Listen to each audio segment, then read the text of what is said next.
I'm an environmental compliance engineer. 22 years reading soil reports, groundwater tables, and the fine print buried in county zoning ordinances that most people never bother to open. That background is the only reason I survived what happened on my ranch, because the woman who tried to take it from me wasn't fighting with malice alone. She was fighting with paperwork, and paperwork is my language.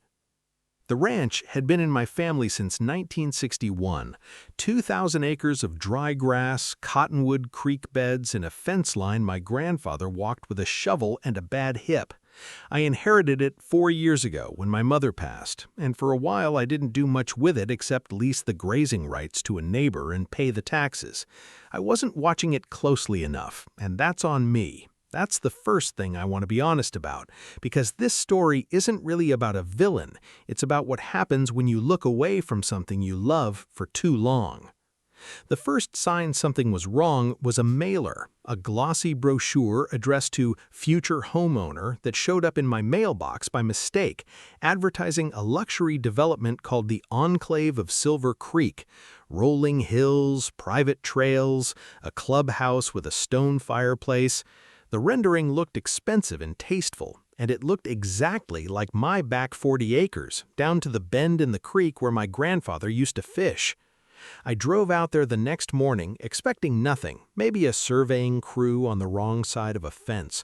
What I found instead were framed houses, not stakes in the ground, not a permit sign, framed, roofed in some cases. 44 structures in various stages of construction, a paved road cutting through what used to be my western pasture, and a woman in a quilted vest standing on the porch of a model home directing a crew like she owned the place. Her name, I'd learn, was Deborah Voss, president of the Silver Creek Homeowners Association Board and self-appointed head of the development arm that had quietly formed under the Homeowners Association's nonprofit status 2 years earlier. When I told her this was my land, she didn't flinch. She smiled, the way people smile when they've already rehearsed the conversation in their head 100 times and won every version of it. She told me the survey was clear, that the property line had always run along the creek, not the ridge, and that I was welcome to review the documentation at the HOA office if I had concerns. That word, concerns, delivered with the practiced calm of someone who has already priced you out of a fight. So I did what I do for a living. I requested the original 1961 plat survey from the county recorder's office. It took 3 weeks to get an appointment, and when the clerk finally pulled the file, the document inside the folder wasn't the survey. It was a photocopy of a photocopy, water-damaged, missing the surveyor's seal, with a property line drawn in pen ink that didn't match the era of the original filing. I'd seen enough forged land records in my career to know what one looked like up close. This was one. That was the first twist I didn't see coming. The forged survey hadn't been slipped into the county file by Deborah Voss. It had been filed 18 months earlier by my own cousin, Russell, who managed the county assessor's records division, and who I hadn't spoken to in years over an inheritance dispute about our grandfather's estate. Russell had a financial stake in the enclave through a shell LLC registered to his wife. He'd buried the fraud so deep in bureaucratic paperwork that even a careful person doing their own diligence would have missed it. Family, it turns out, can draw a property line just as dishonestly as a stranger, and it stings twice as much when they do. I spent 4 months building a case before I told anyone what I'd found, because I knew the moment I went public, the story would stop being about facts and start being about narrative. And I was right. Deborah had already sold pre-construction contracts to 31 families, most of them young, most of them putting their life savings into a down payment on a home that didn't legally exist yet. When word got out that I was disputing the property line, the town didn't see a fraud victim defending his grandfather's ranch. They saw a rich landowner trying to evict working families from their future homes. I got threats. Someone spray-painted greed across my barn door. A woman I'd known since grade school stopped making eye contact with me at the feed store.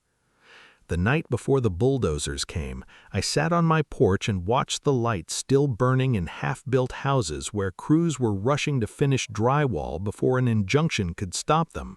I remember thinking that the easiest thing in the world would be to let it go, sign something, take a settlement, let the enclave keep its name and its stone fireplace, and just carve out a smaller version of my inheritance to protect what was left. I didn't sleep that night. Not because I was afraid of losing, because I was afraid of what winning was going to cost the families who had nothing to do with any of this. The court battle took 11 months. My lawyer, a quiet man named Esteban, who'd spent most of his career on water rights disputes, built the case not around emotion, but around the construction financing. That was the second twist, the one that actually won it. Deborah hadn't funded the enclave through a conventional bank loan. She'd used a bridge loan, secured against the disputed land itself, meaning the moment the court ruled the property was mine, the collateral underneath her entire financing structure legally belonged to me too. She hadn't just built on stolen land, she'd mortgaged stolen land to build more of it. The judge's ruling wasn't dramatic in the way people expect. There was no gavel-slamming speech. He read through the forged survey findings in a flat procedural voice, confirmed the original 1961 boundary, and then got to the part that actually broke Deborah. Because the 44 structures had been financed against land she never owned, the court ruled that ownership of the physical structures transferred to me as the rightful landholder, while her LLC remained solely and personally liable for the outstanding construction debt, the environmental remediation of the creek bed her crews had rerouted, and restitution to the 31 families who'd bought into a development that no longer belonged to her. She didn't get to walk away. She got to spend the next several years personally financing the undoing of her own legacy, wiring payments to people whose kitchens she'd promised to build, while I decided what to do with 44 houses that were suddenly, legally, mine. I stood at the fence line the morning the demolition crews arrived, and I want to be honest, there was no triumph in it. I didn't bulldoze all 44.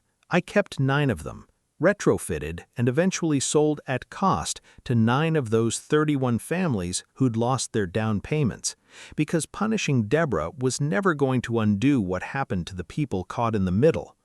The other 35 came down over 3 weeks, and Deborah watched most of it from her car in the county road easement, because that was the only land left that was still hers.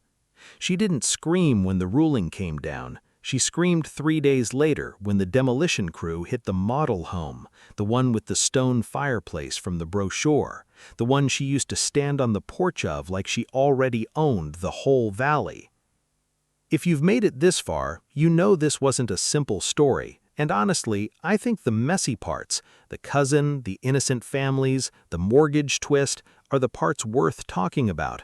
So drop your thoughts in the comments about what you would have done differently, and if this kind of slow burn legal reckoning is your thing, stick around, because it's not the last land war I've had to fight.